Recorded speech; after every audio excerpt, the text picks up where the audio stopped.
घरी पाहिजे. हा, जसं त्याला संसार चांगला करायचा आहे त्याला बायको कशी पाहिजे. एक कशी बायको पाहिजे. कशी बायको पाहिजे. एक बायकोला 4 गोष्टी पाहिजेत. एक बायकोच्या नाकाचा शेंडा सणसणीत पाहिजे. नाही तर बायको इतकी स्मार्ट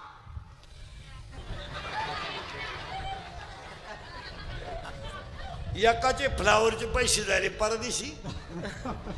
फ्लावरवाले पार पिसाळले त्या 2-4 दिवसात. ती गोण्या उशाला घेऊन झोपात होती. 30 रुपये 35 रुपये झाल्यामुळे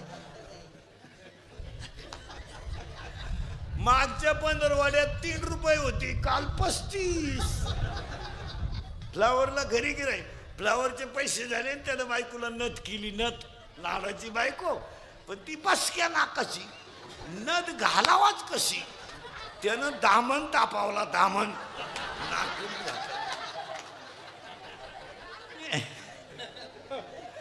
एक बायकोच्या नाकाचा शेंडा सणसणीत असावा.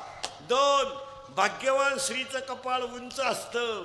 स्त्रीच्या अर्पात पायात प्रकाश नसावा. बायको रंगाने सावळी असावा.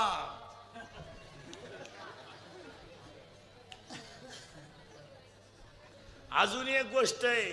आपल्या बायकोच्या डाव्या पायाचा अंगठा आणि अंगठ्या शेजारचं बोट जर अंगठ्यापेक्षा थोडं लांब असेल तर ती बाई नवऱ्याला मरेपर्यंत ताब्यात ठेवत असते. घरी गेलो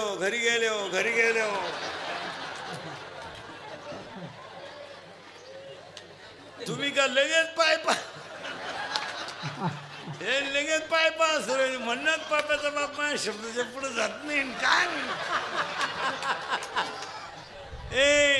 आता ह्या दुधाचं काय तयार झालं. बस फिट बसलं कीर्तन. हे एक मडक ऐका. या दुधाचं दही तयार झालं. विरजण टाकलं तेव्हा. मग ह्या दुधाचा बॅरल आहे याला गुरु करा. रामकृष्णानी मंत्रीचं दही टाका आणि याचं दही तयार झालं रे झालं का त्याचं घुसळण करा. वरती राहील ते लोणी, खाली राहील ते ताक आणि त्याचं लोणी काढवा त्याचं तूप तयार होईल. मग कसं तयार होईल ऐका.